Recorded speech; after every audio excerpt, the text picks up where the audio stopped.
Hello there, it's a lovely Saturday and we hope you're having a good weekend. This is Issues with Jide and I am Bukola Samuel Wemimo.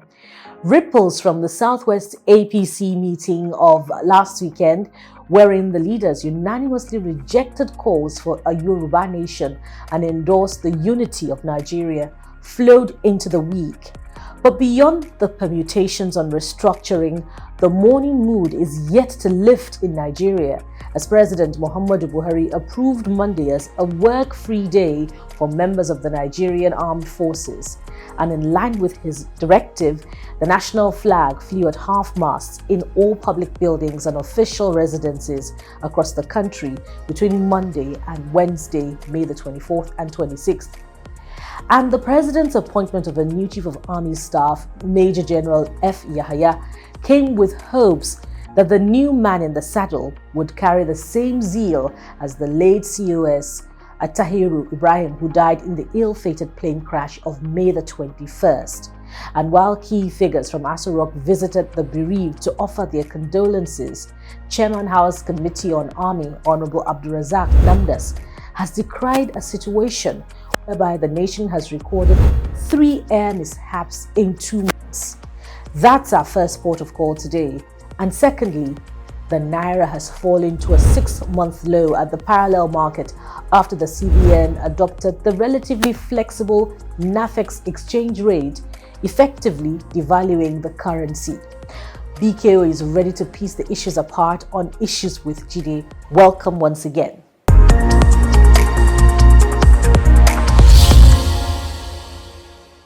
Yeah, welcome once again, and BKO is looking regal in his royal purple and lilac mix. It's good to have you back from Abuja, BKO. Thank you so much. I wanted to dress like your ancestors from Ogun State. Okay, you tried. You made a very good attempt at that.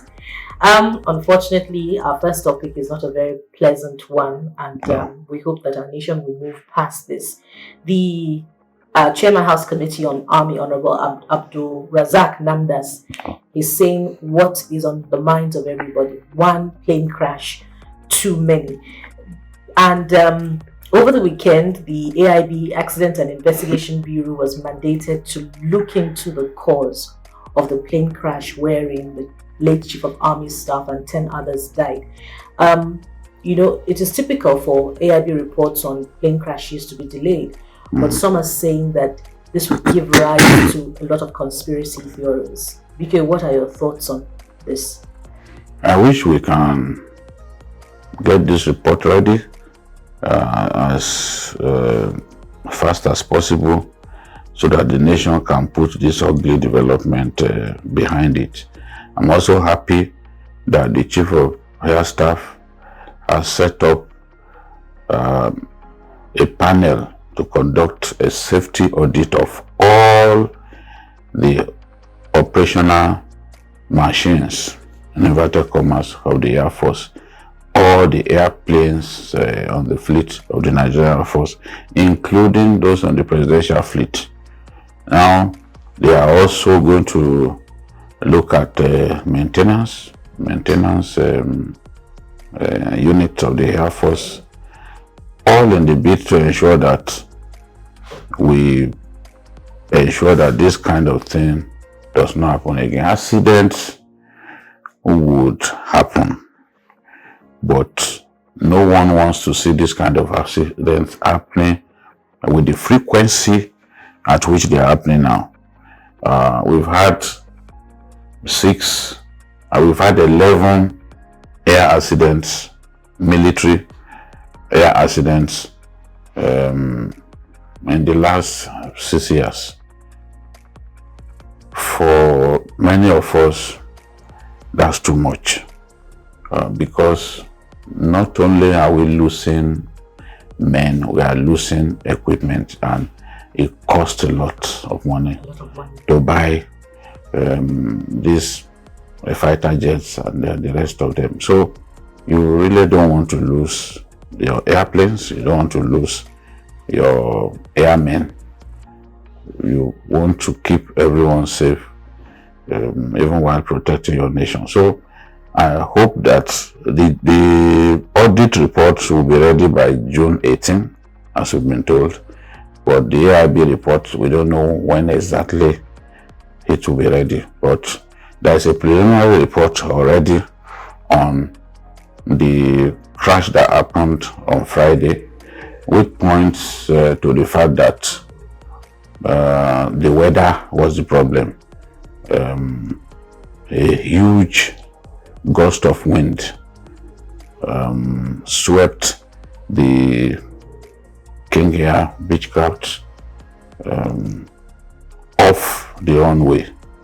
You know, when an airplane lands, it's lifted slightly above the ground. But at a wind speed of 35, you cannot land such a small aircraft. An aircraft designed to carry just 12 persons. It's too small. You know, so that the wind was too much. It swept it off the runway. The pilot lost control. The plane tumbled, and having already been filled to the brim with fuel from Abuja, it was natural that yes, it caught fire at that time. So there was an airplane that was heading for Zaria that had to make an air return, landed a few minutes before Captain Ashanike landed his own aircraft. But nature is so unpredictable. If that plane landed, the plane heading for Zaria landed with the wind speed at 20 still tolerable, but at 35, no, you can't land that kind of plane at that speed, at that speed of the wind. Was the captain wrongly given wrong information? It's possible, and I could also say that may not have been the case. But my suspicion was that because the other pilot landed just a few minutes before Captain Ashani, he must have felt that he could successfully land the aircraft. He must have felt that he could successfully land the aircraft. You know, a lot of these guys, young, well-trained, seasoned, good at their job. He's been a captain since 2019, and he had flown more than 2,450 hours, which is remarkable. A lot of the pilots on flying commercial airliners, they don't have anything close to that record. Yes, so we can do 2,450 hours. You have experience. I'm sure you think that there are so many situations that you can't weather. So, in my view, the pilots should have gone to Kano to land. If that was the safest place to land, it should have gone, in my view, to Kano to land. You know, but the full report is not out.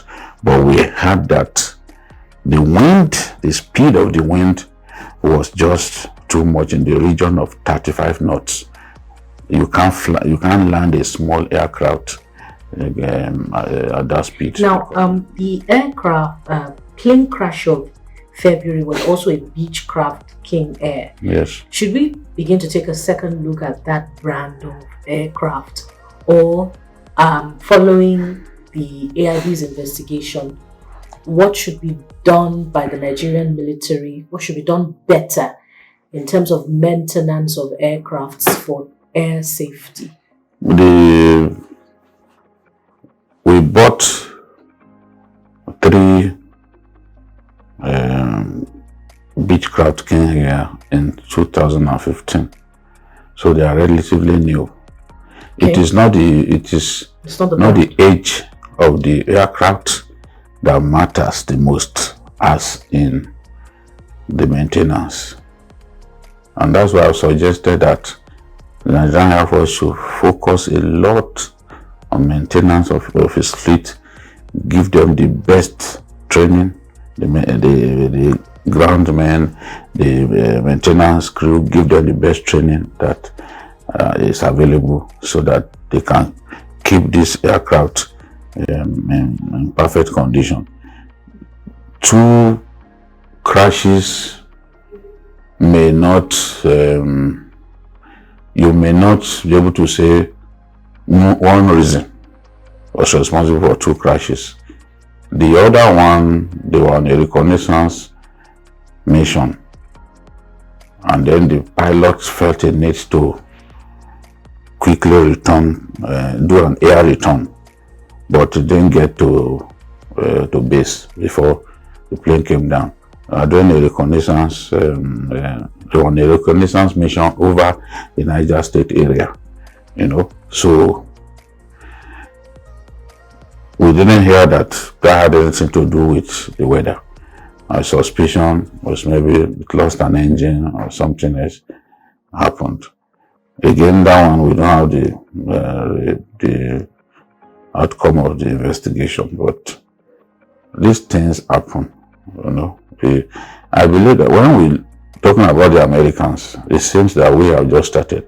America, between 2013 and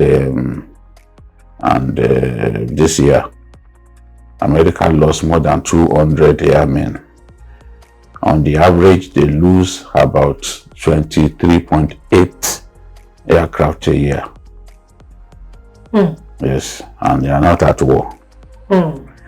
We, in our own case, we are at war. We are bombing bandits every day, bombing Boko Haram every day, conducting reconnaissance missions every day. We are lifting even VIPs, like the Senate President, like the President, like the Vice President. It's still the same Air Force lifting them through the presidential fleet. They carry troops. They do air ambulance work. They do troops insertion. They even lift weapons. So the Nigerian Force is busy, and you would expect the accidents will happen, but as much as possible, we want these accidents to be brought down. We love our officers. We love their families. We don't want to see these accidents happening with the regularity at which they are happening now. Rest in peace. Moving on to our second topic. BQ, I can remember vividly last week you told us that the CBN on their website have devalued the Naira, and that is the style of the country. And this week we're here to see that indeed the Naira has hit a 6-month low. What is wrong with the CBN's Nafex? Is it doing more harm? Will it do more harm than good in the near future? I think that when we have to look at the bigger picture. People want a sustained supply of the greenback of the dollar. But there are so many reasons why that will not happen. We depend so much on imports for virtually everything. Food, medicines, petrol, clothes. We depend on imports for virtually everything. We are not a producing nation. And because you are not producing, you can't earn foreign exchange. If you spend 90% of the foreign exchange that you earn, and remember, even crude oil is the mainstay of our economy. It accounts for 90% of our budget every year and what we spend. Now, a situation in which you are also importing. You import almost all of the petrol that refined crude oil, petrol that we consume in our country. And we've been told now that we consume 93 million liters a day. Of course, I will never believe that, even with a gun to my neck. we were told we were producing 60 million liters a day. Suddenly it moved to 93. I'm not having that. During the Jonathan years, when there was greater prosperity, it was between 27 to 30 million liters. How did it shoot? The highest at the time was 40 million. How did it shoot to 93? Million. 93 now. 93 now. That's what NNPC is telling us. So, and you are using your hard-earned foreign exchange to bring in imported petrol. You've done so much by way of trying to protect the Naira, by depleting your reserves. Remember, we continue to take loans up and down. We are servicing those loans. It's still from your reserves that you take foreign, because all these loans are foreign currency denominated. You still go and take money from there to service those loans. So we don't have that enough supply Solvency of forex to be able to solve our problems. Manufacturing concerns need forex. A lot of them are now forced to go to the black market. The black market is the closest to reality. And they sold at 493 Naira to a dollar.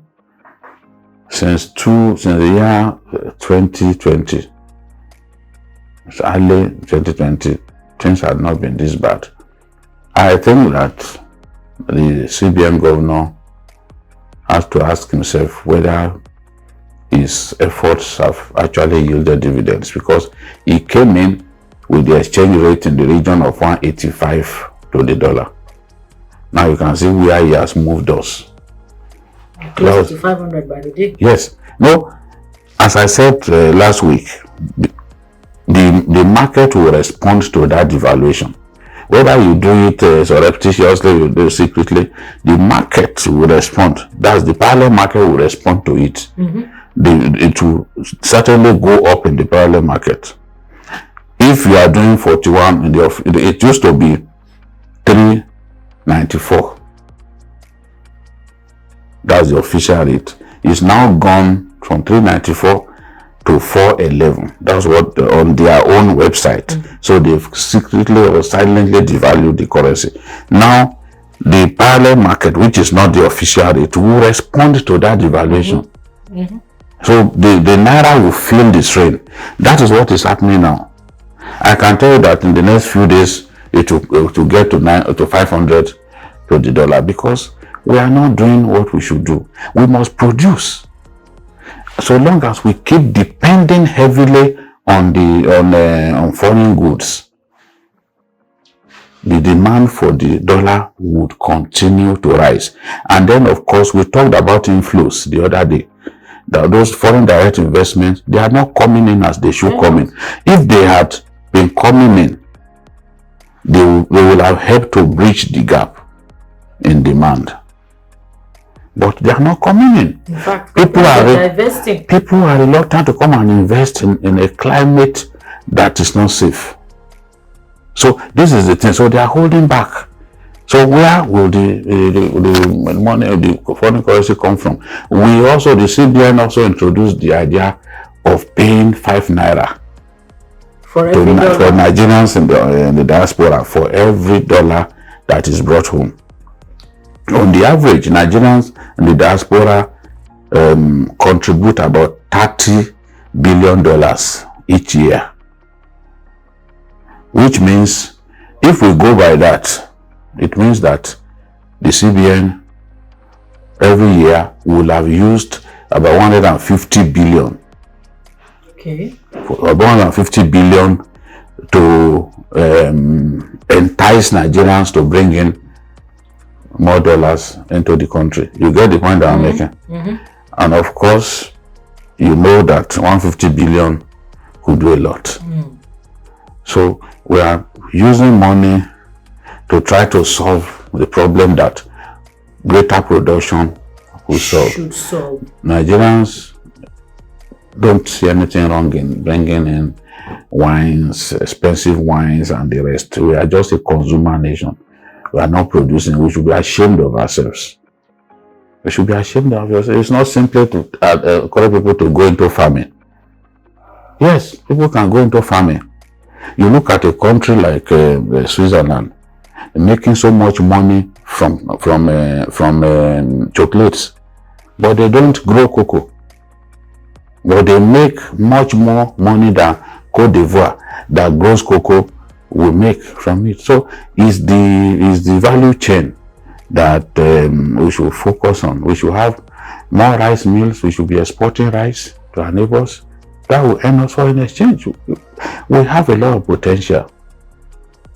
But our leaders must chart the right course for our economic growth and development. Until we do that, warehouses will continue to be turned to churches, production will continue to go down, and the Naira will continue to slide. The word is enough for the wise. This is where we'll drop the anchor today on Issues with Jide. We thank you for being there.